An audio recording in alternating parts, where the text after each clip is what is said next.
कञ्चन दार्चुला जिल्लाको लिम्पियाधुरा, कालापानी र लिपुलेक क्षेत्र सबै सुगौली सन्धि र त्यसपछिका सबै अभिलेखहरू, दस्तावेज, पत्राचार र व्यवहारबाट नेपालको भूमि रहेको कुरा प्रष्ट छ। म यो सम्मानित सदनलाई 2056 सालको एउटा स्मरण पनि गराउन चाहन्छु।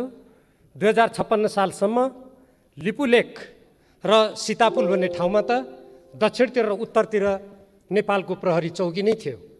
त्यसपछि जब नेपाल द्वन्द्वमा जानुपर्ने अवस्था आयो, त्यसपछि मात्रै ती चौकीहरू त्यहाँबाट विस्थापित भएका हुन्। र अहिले यो छोटो समयमा कुन कुन दस्तावेज, कुन कुन अभिलेख, कुन कुन तथ्यले नेपालको त्यो कसरी भूमि हो भन्नेतर्फ प्रवेश गर्न सम्भव छैन। म यति मात्र भन्न चाहन्छु, यो नेपालको भूमि जो भारतले अतिक्रमण गरेको छ, त्यो अतिक्रमणलाई नक्सामा अङ्कित गरेर सबभन्दा पहिले दुई असल छिमेकीको सम्बन्धमा समस्या उत्पन्न गर्ने काम भारतले नै गरेको, नेपालले त्यो काम गरेको होइन। नक्सा पहिले प्रकाशित गर्ने काम पनि नेपालले गरेको होइन। र त्यसपछि पनि नेपाल सरकारको तर्फबाट, नेपालको तर्फबाट बारम्बार भारतीय पक्षसँग जुन सचिव स्तरीय वार्ता गर्ने भन्ने पहिले सहमति भएको थियो, त्यो कुरालाई स्मरण गराउँदै वार्ताको लागि आग्रह भएको छ, अनुरोध भएको छ। तर एउटा असल छिमेकी तथ्यको आधारमा वार्ताबाट समस्या समाधान गर्ने आशय मनसायका साथ सक्रियता नदेखाएको पनि भारतले नै हो। यो पनि हामीले हेक्का राख्नुपर्ने कुरा छ। त्यसको साथसाथै यो आज जुन हामीले नेपालको संविधानको अनुसूची 3 मा रहेको नेपालको नक्सालाई हाम्रो आफ्नो भूमि अङ्कित गरेर त्यसलाई प्रकाशित गर्ने कुरा यहाँ प्रस्तावको रूपमा आएको छ। यो प्रस्ताव नेपाली जनताको देशभक्तिपूर्ण भावनाको अभिव्यक्ति हो र यो सबै वर्ग, जाति, लिङ्ग, समुदाय र क्षेत्रका जनताको साझा आकाङ्क्षा हो। मानिसहरूका वेशभूषा फरक हुन सक्दछन्, भाषा फरक हुन सक्दछन्, हिमालमा बस्न सक्छन् कोही तराई मधेसमा, कोही पूर्व, कोही पश्चिम। जबसम्म राजनीतिक दल, पार्टी र व्यक्तिले देशको सर्वोपरि हितको लागि काम गरिरहन्छ, ती सबै देशभक्त हुन्छन्। ती व्यक्तिहरू मात्रै, त्यति बेला त्यस्तो व्यक्तिहरूमाथि मात्रै प्रश्न उत्पन्न हुन्छ जसले नेपालको स्वतन्त्रता, स्वाधीनता, सार्वभौमसत्ता, अखण्डता, स्वाभिमानलाई स्थापित गर्ने कुरालाई कुनै प्रस्ताव ल्याएर त्यसप्रति भ्रम सिर्जना गर्नु खोज्छ कसैले त्यसको विरोध गर्छ, त्यस्तो प्रति मात्रै नेपाली देशभक्त जनताहरूले प्रश्न उठाउने गरेका छन्। त्यसकारण यहाँ भाषा, वेशभूषा, को व्यक्ति कुन क्षेत्रमा बस्छ, कसले कुन राजनीतिक दल अनुसरण गरेको छ भन्ने प्रश्न होइन। त्यसमा मलाई लाग्छ सम्पूर्ण देशभक्त नेपालीहरू एकदमै प्रष्ट छन् र मैले जुन पार्टीको प्रतिनिधित्व गर्छु, मेरो पार्टी त्यसमा स्पष्ट छ। त्यसमा कुनै पनि विभेद र अन्यथा विचार हुन सक्दैन। हामीले जुन प्रकारले अहिलेसम्म हाम्रो सिमानाको रक्षाको कुरालाई अगाडि बढाएका छौँ, यो अन्तर्राष्ट्रिय कानुन पनि सम्मत छ। हामीलाई थाहा छ अहिले भर्खरै केही समय अगाडि हाम्रो 10 गजा क्षेत्रमा, सिमानामा हाम्रा प्रहरीमाथि आक्रमण भएको छ। कहिले हाम्रो नेपालका बासिन्दामाथि कञ्चनपुर जिल्लामा जानुहोस् या अरू कुनै जिल्लामा हामीले देखेका छौँ, त्यहाँ बाहिरबाट सुरक्षाकर्मी आएर हाम्रो नागरिकमाथि आक्रमण भएको छ। हामीले त्यस्तो कुरा मात्रै अन्तर्राष्ट्रिय कानुन सम्मत भएन, असल छिमेकीको नीति अनुरूप भएन हामीले भनेका छौँ। आफ्नो देशको भूभागलाई जसरी भारत या अरू मुलुकहरूले सुरक्षा गर्न तत्परता देखाउँछ, त्यसको लागि उसले पहल गर्छ, प्रयत्न गर्छ। हामीले गर्दा पनि हाम्रा सबै मित्रहरूले, विशेष गरी भारतसँगको यो प्रसङ्ग आएको हुनाले भारत सरकार र भारतीय जनताले पनि सकारात्मक रूपमा लिनुपर्दछ।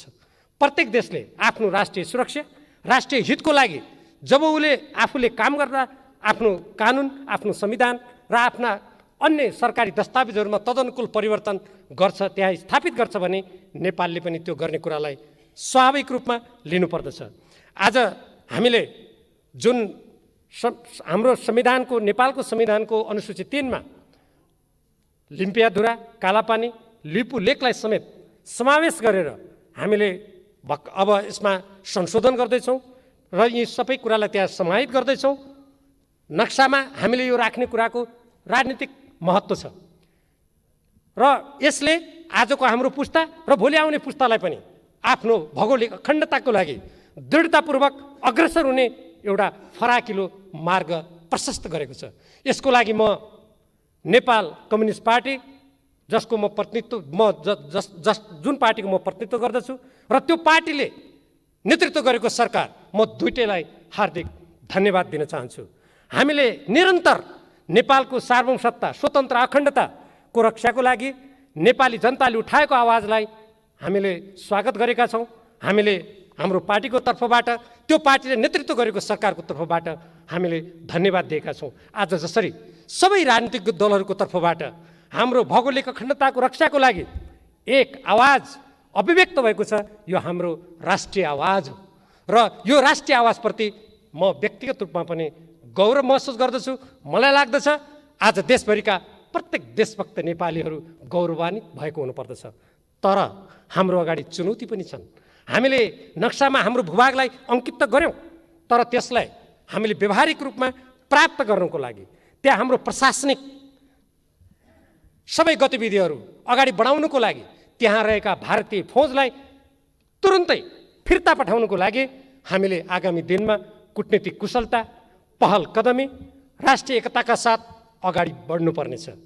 हामीले यस सन्दर्भमा हाम्रा अन्तर्राष्ट्रिय मित्रहरू, अन्तर्राष्ट्रिय सङ्घ संस्थाहरू सबैसँग हाम्रो देशको भावना, हाम्रो राष्ट्रको अखण्डताको लागि हामीले कुन तथ्यको आधारमा, कुन प्रमाणको आधारमा, कुन अभिलेखको आधारमा यी पाइला चालेका छौँ भन्ने कुरालाई बुझाउने गरी, प्रष्ट पार्ने गरी हामीले पाइला पनि चाल्नु पर्दछ। मलाई विश्वास छ नेपाल कम्युनिस्ट पार्टीले नेतृत्व गरेको सरकारले त्यो दिशातर्फ प्रभावकारी पाइला चाल्नेछ। निसन्देह नै त्यो सरकारको पछाडि आम देशभक्त नेपाली जनताहरूको सहयोग, साथ र समर्थन रहनेछ। यही सहयोग, साथ र समर्थनको बलमा हामी अगाडि बढ्नेछौँ। कोही मान्छेहरू भन्छन् हामी सानो देश छौँ, ठुल्ठुला शक्ति देशहरू छन्, के भय, डर त त्रास त उत्पन्न हुँदैन? हामीभन्दा धेरै भूगोलको दृष्टिकोणले, जनसङ्ख्याको दृष्टिकोणले साना देशहरूले कूटनीतिक दृष्टिकोणबाट, सुरक्षाको दृष्टिकोणबाट र अन्तर्राष्ट्रिय क्षेत्रमा काम गर्ने दृष्टिकोणबाट आफ्नो सार्वभौमसत्ताको रक्षा मात्र होइन, ठुला ठुला शक्तिशाली मुलुकहरूलाई घुँडा टेकाएको पनि विश्व इतिहास छ। यसको अर्थ मैले हामी कसैलाई घुँडा टेकाउन जाउँ भनेको होइन। आफ्नो मातृभूमिको रक्षाको लागि जसरी यो सम्मानित सदनमा हाम्रो सम्पूर्ण नेपाली जनताको देशभक्तिपूर्ण आवाज एक स्वर, एक शक्ति भएर यहाँ प्रतिबिम्बित भएको छ, आगामी दिनमा पनि यही विश्वासका साथ चाहे टेबलमा वार्ता गर्दा होस्, चाहे हामीले भोलि व्यवहारमा त्यो ठाउँमा काम गर्दा होस्, अगाडि बढ्नुपर्छ। र त्यो आत्मविश्वास र त्यो तथ्य अभिलेखको आधारमा अगाडि बढ्ने हाम्रो कामले निसन्देह नै हाम्रो अतिक्रमणमा परेको हाम्रो मातृभूमिको हिस्सालाई हामी पूर्ण रूपमा आफ्नो सार्वभौमसत्तालाई व्यावहारिक रूपमा ल्याइ छोड्नेछौँ। यस प्रसङ्गमा हामीले हाम्रो सम्पूर्ण सिमानालाई सुरक्षा गर्नेतर्फ पनि सोच्नुपर्छ। सुस्ताको प्रसङ्ग छ, इलामको सन्दकपुरमा जानुहोस् त्यसको प्रसङ्ग छ, कञ्चनपुरको प्यारातालमा जानुहोस् त्यसको प्रसङ्ग छ, अनेकौँ प्रसङ्गहरू छन्। यहाँ सबै कुराहरू अहिले उल्लेख गर्न सम्भव छैन। यो यस्तो उपयुक्त बेला हो जहाँ हाम्रो भौगोलिक अखण्डताको रक्षाको राष्ट्रिय चेतना जागृत भएको छ। हामी एकमत भएका छौँ। यस्तो बेलामा असल छिमेकीसँग हाम्रो कुनै पनि मतभेद नहोस्, विवाद नहोस्, हामी सुमधुर सम्बन्ध कायम गरौँ। हामी उचाइमा सम्बन्ध गयो, विशाल भयो भन्छौँ, त्यो व्यवहारमा प्रमाणित हुनुपर्दछ। जब हाम्रा कुनै पनि छिमेकीले या हाम्रो कुनै पनि मित्र राष्ट्रले अब हाम्रो सार्वभौमसत्ता, हाम्रो स्वाधीनता, हाम्रो आत्मनिर्णयको अधिकारमा कुनै पनि प्रकारको हस्तक्षेप गर्दैनन्, त्यसमा सौहार्दपूर्ण व्यवहार गर्छन्, हाम्रो भूमिको सम्मान गर्छन्, हाम्रो आत्मनिर्णयको अधिकारको सम्मान गर्छन्, हाम्रो स्वतन्त्रताको सम्मान गर्छन्, अनि हामी ढुक्क हुनेछौँ। साँच्चीकै हाम्रो सम्बन्ध सुमधुर भएछ, साँच्चीकै त्यो उचाइमा पुगेछ। अन्यथा हामीले सचेत भएर ती अगाडिका समस्याहरू कुन रूपका छन्, कुन गहिराइका छन्, हामीले राम्ररी सोच्नु पर्दछ र राम्ररी बुझ्नु पर्दछ। र अब मलाई समय आए जस्तो लाग्छ। एक त कोरोना विषाणुको सङ्क्रमणको कारणले गर्दा पनि चाहे भारत होस् चाहे अरू देशहरू हुन्, सबैले आफ्ना सीमा सुरक्षाको कुरालाई धेरै महत्त्व दिएका छन्। हामी एउटा स्वतन्त्र देश हौँ। 1950 को सन्धिमा कहीँ पनि नेपालको सीमा अन्तर्राष्ट्रिय कानुनबाट नियमन हुने छैन भनेर कहीँ पनि लेखेको छैन। हामी त्यो कुरालाई पनि सम्झौँ। त्यसकारण अब अन्तर्राष्ट्रिय कानुनबाट हाम्रो सम्पूर्ण सीमालाई नियमन गर्नुपर्दछ। म आफू गृहमन्त्री हुँदाखेरिको मलाई एउटा स्मरण गराउन चाहन्छु सम्माननीय सभामुख महोदय। म त्यसपछि मेरो कुरालाई समाप्त पनि गर्न गइरहेको छु।